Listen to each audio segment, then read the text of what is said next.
অমর একুশে বইমেলাতে এসেছিল। এবারে এসেছে দীর্ঘশ্বাস। আমি আশা করি পাঠকদের আমার উপন্যাসটি ভালো লাগবে, কারণ আমার উপন্যাসটি হচ্ছে আপনার আমাদেরই কথা। কারণ প্রত্যেকটি মানুষের জীবনে এক একটা উপন্যাস। আমার এই উপন্যাসটি হচ্ছে মাল্টিকাস্টিং। এতে হচ্ছে সব কিছু আছে, সুখ দুঃখ বেদনা ভালোবাসা সবই আছে। সবার খুব ভালো লাগবে, এ থেকেই আমার লেখা। আর আমার লিখতে খুব ভালো লাগে, এজন্যই লেখালেখি করছি, লেখার সাথেই আছি, লিখতে ভালোবাসি। গ্রন্থ প্রকাশের জন্য প্রকাশনা প্রতিষ্ঠান কথা প্রকাশকে চিত্তরঞ্জন সাহা স্মৃতি পুরস্কার 2025 প্রদান করা হল। এবার মনির চৌধুরী স্মৃতি পুরস্কার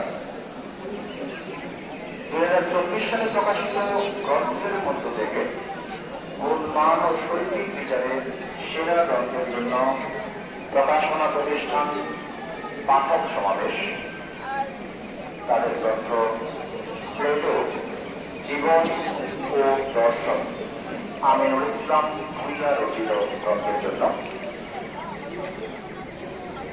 দ্বিতীয় ঐতিহ্য তাদের গ্রন্থ আশা শহীদ আবুল বরকত নেপথ্য কথা গ্রন্থের জন্য মনির চৌধুরী স্মৃতি পুরস্কার 2025 প্রদান করা হল। উল্লেখ্য, মনির চৌধুরী স্মৃতি পুরস্কার 3টি দেওয়া হয় এবং নিশ্চয়ই নারী চরিত্র রয়েছে। এই নারী চরিত্রের উপরে একটু বিবৃতি কিভাবে একজন নারীর যেমন অবহেলিত, আবার কিছু কিছু নারী আছে সফল, আর কিছু নারী হয় ভালো, কিছু নারী খারাপ। এই মিক্স করা একটা বিষয় আমার এই দীর্ঘশ্বাসে আছে। সবচেয়ে বড় কথা, 21শে ফেব্রুয়ারিতে আমার লেখা সত্য ঘটনা অবলম্বনে একটি উপন্যাস এসেছে। উপন্যাসটির নাম হচ্ছে দীর্ঘশ্বাস। তো এজন্য আরো বেশি ভালো লাগছে। সবসময় এখানে মানে দর্শনার্থী হিসেবে আসতাম, পাঠক হিসেবে, এই প্রথম লেখক হিসেবে আসলাম। গত বছর এসেছি লেখক হিসেবে, এটাই ভালো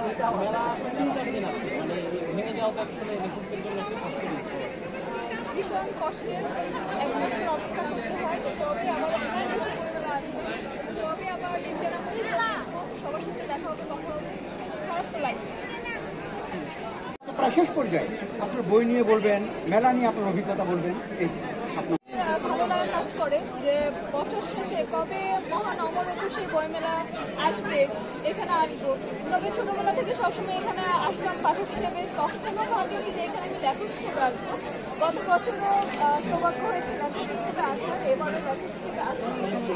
এটা মানে আল্লাহ আমার দ্বিতীয় উপন্যাস দীর্ঘশ্বাস।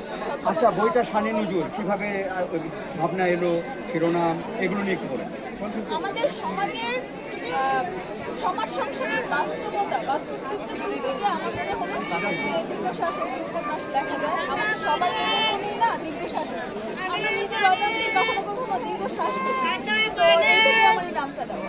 ভালো লাগে, লেখালেখির সাথে যুক্ত আছে। এ পর্যন্ত কয়টা বই লিখেছেন? 2টা।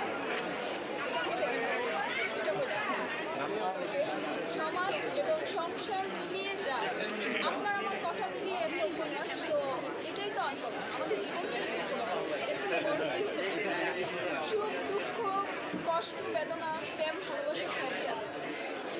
এটা মানুষ সহজে গ্রহণ করবে এবং মানুষের কাছে মনে হবে যে পড়বে তার কাছে মনে হবে এটা উনি নিজে, এবং কি একটা দীর্ঘশ্বাস নিজের অজান্তে নিজেই ফেলবে দীর্ঘশ্বাস। তো এজন্যই আমার বইটির নাম দীর্ঘশ্বাস দেওয়া। আপনার এবার বইটা একটু দেখাবেন কত নম্বর স্টলে?